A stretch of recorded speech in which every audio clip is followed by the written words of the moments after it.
भारत को मायावती जैसी नेता का आभारी होना चाहिए। साथियों, आज हम बात करेंगे मायावती के करिश्माई नेतृत्व के बारे में।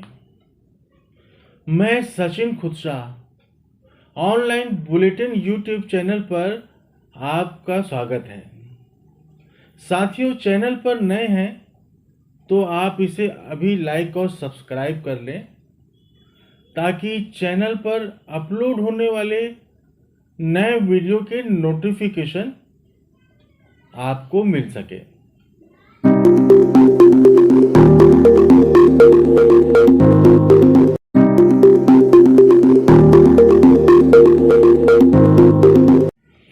नरेंद्र मोदी को छोड़कर किसी भी उत्तर भारतीय नेता के साथ उनकी बराबरी नहीं की जा सकती है। फिर भी वह उनसे ज़्यादा अनुभवी हैं। बहुत से लोग मायावती या बहुजन समाज पार्टी को नहीं समझ पाए हैं, जिससे भारतीय राजनीति के संकेतों को समझना मुश्किल हो गया है। मीडिया, राजनीति, व्यापार और अन्य क्षेत्रों में जातिवादी शासन के बावजूद भारत को उनके जैसे करिश्माई नेता के लिए आभारी होना चाहिए। बहुजन समाज पार्टी ने एक ऐसे देश में एक आदर्श लोकतांत्रिक अनुभव बनाया है जो रिश्ता बनाने से पहले जाति के बारे में पूछता है। उन्हें किसी नरम दिल वाले व्यक्ति के रूप में नहीं लिया जाना चाहिए। उन्हें आसानी से रोका नहीं जा सकता, लेकिन वैचारिक रूप से वे शुद्ध हैं। अपने संस्मरण में जो पार्टी खुद के बीच पूरी तरह से एक रूपता है, उन्होंने ज्योतिराव फूले और डॉक्टर B.R. आम्बेडकर के जीवन के माध्यम से अपनी जीवन कहानी बयान की है। मायावती 21 साल की उम्र से ही सक्रिय राजनीति में हैं। उनके साथ काम करने वाले कई कार्यकर्ता उनका साथ छोड़ने को तैयार नहीं हैं। उनका कहना है कि उन्होंने देखा है कि एक पितृसत्तात्मक मनुवादी समाज में एक महिला के रूप में उनके लिए उपलब्ध सीमित अवसरों के कारण उन्हें कितने संघर्षों का सामना करना पड़ा। एक तथ्य जिसे उन्होंने अपने संस्मरण मेरे संघर्षमय जीवन एवं बीएसपी मूवमेंट का सफरनामा में दोहराया है। अपने गुरु मान्यवर कांशीराम और अन्य कार्यकर्ताओं के साथ मायावती ने पूरे देश का सर्वेक्षण किया है।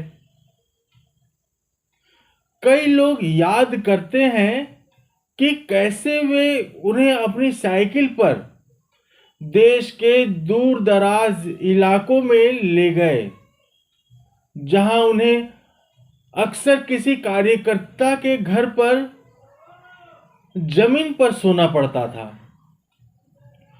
उन्होंने अपनी नौकरी और मिशन के लिए मिलने वाले लाभों को छोड़ दिया। यह कहानी है बहुजन आंदोलन और मायावती के उत्थान की, और कैसे उन्होंने दुनिया में अकेली महिला होने के बावजूद अपने लिए एक रास्ता बनाया। उन्होंने दुनिया की लैंगिकवादी, जातिवादी और दैनीय नजरों को चुनौती दी। वह आज जहां है, वह अपने जख्मी पैरों, सख्त पीठ और दागदार चेहरे की वजह से है। लोगों का दिल जीतने के लिए एक महिला को क्या क्या सहना पड़ता है। मायावती ने यह सब किया है।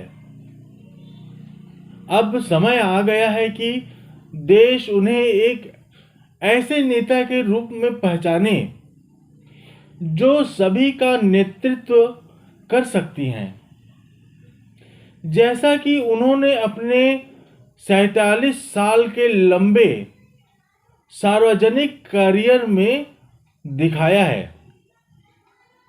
विकास, प्रगति, शिक्षा, भूमि अधिकार और खासकर महिलाओं को अंधविश्वास से बाहर निकालने और उन्हें भारत की आधी आबादी के रूप में सशक्त बनाने के लिए उनके द्वारा किया गया काम उल्लेखनीय है।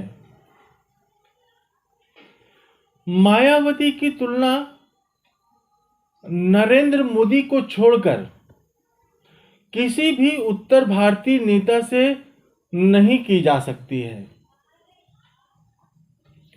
फिर भी वह उनसे ज्यादा अनुभवी हैं। वह 1989 से ही निर्वाचित प्रतिनिधि हैं।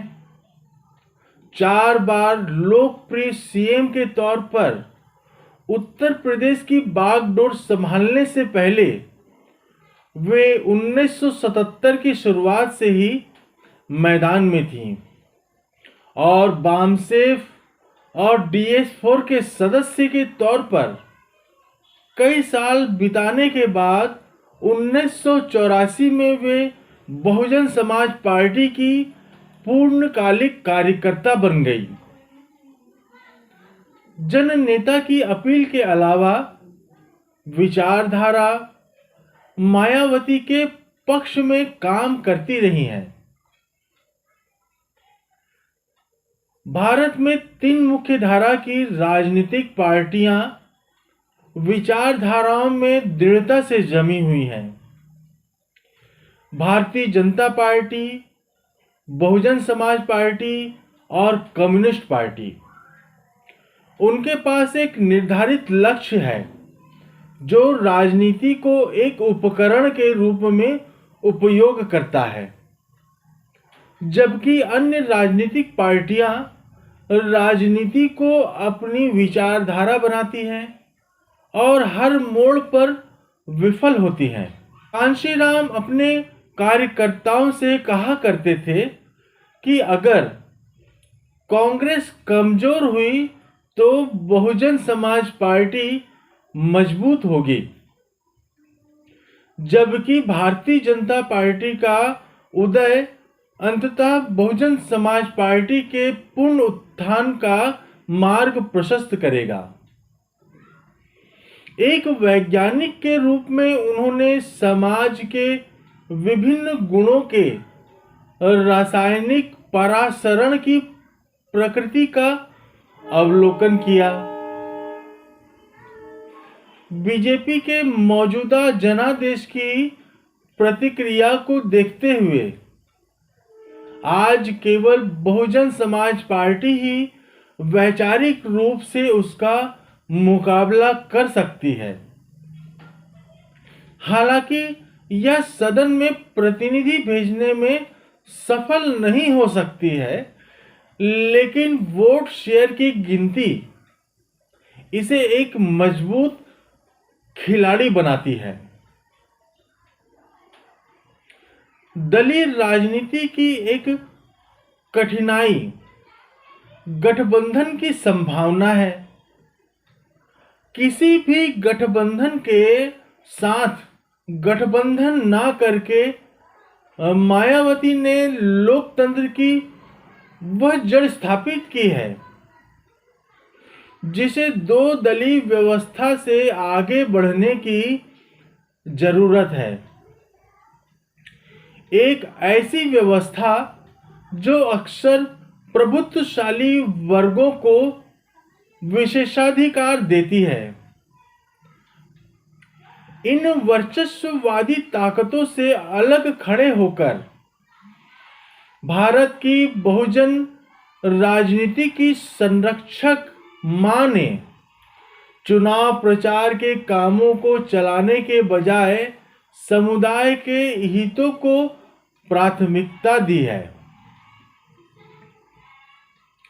चुनाव पूर्व गठबंधन का मतलब दलित विरोधी राजनीतिक व्यवस्था में समाहित हो जाना है, जहां मूल मतदाता तटस्थ हो जाता है और पार्टी के वोट शेयर से समझौता हो जाता है। बहुजन समाज पार्टी किसी भी अन्य गठबंधन सहयोगी से अलग है। यह एक राष्ट्रीय पार्टी है जो सभी राज्यों में अपने उम्मीदवार उतार सकती है। यह पाते हुए भी गठबंधन तोड़ने से नहीं हिचकिचाती कि सरकार अनुसूचित जाति, अनुसूचित जनजाति और अन्य पिछड़ा वर्ग के पक्ष में काम नहीं कर रही है। मायावती की कमी यह है कि वे जनता के लिए सुलभ नहीं है और उनके प्रतिनिधि करिश्माई नहीं है। उनके पार्टी कार्यकर्ताओं पर अक्सर अविश्वसनीय होने का आरोप लगाया जाता रहा है। कुछ लोगों ने दावा किया है कि उन्हें उनसे मिलने के लिए पैसे तक देने पड़े। शायद ही कोई ऐसा अग्रणी नेता हो जो उनके नेतृत्व में पार्टी में बना रहा हो। अधिकांश को निकाल दिया गया। जमील अख्तर की पुस्तक द आयरन लेडी की प्रस्तावना में कांशीराम ने मायावती के मजबूत चरित्र का कारण बताया है।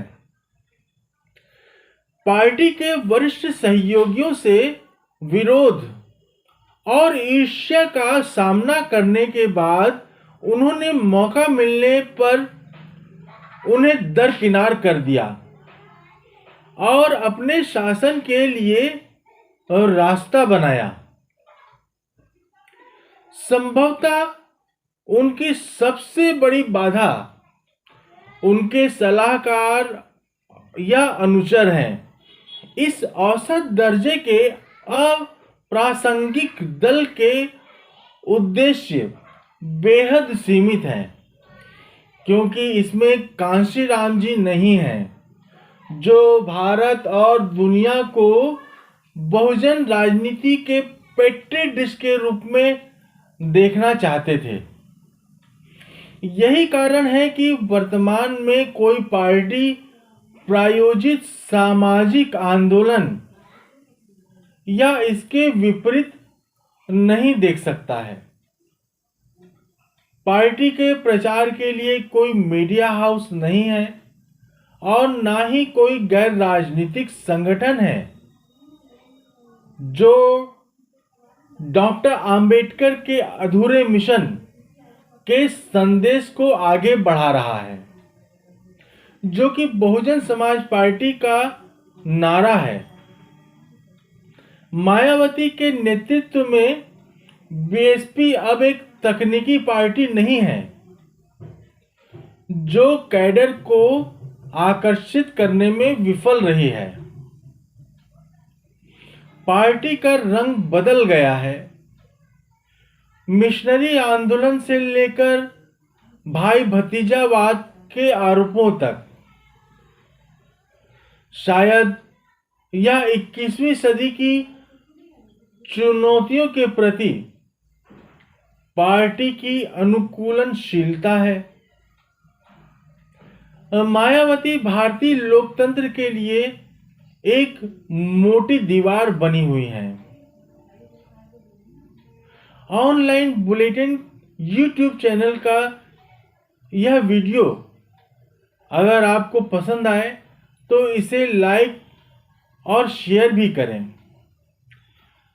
चैनल पर नए हैं तो इसे सब्सक्राइब भी करें और बेल आइकॉन भी प्रेस करें ताकि चैनल पर अपलोड होने वाले नए वीडियो के नोटिफिकेशन आप तक पहुंच सके। धन्यवाद।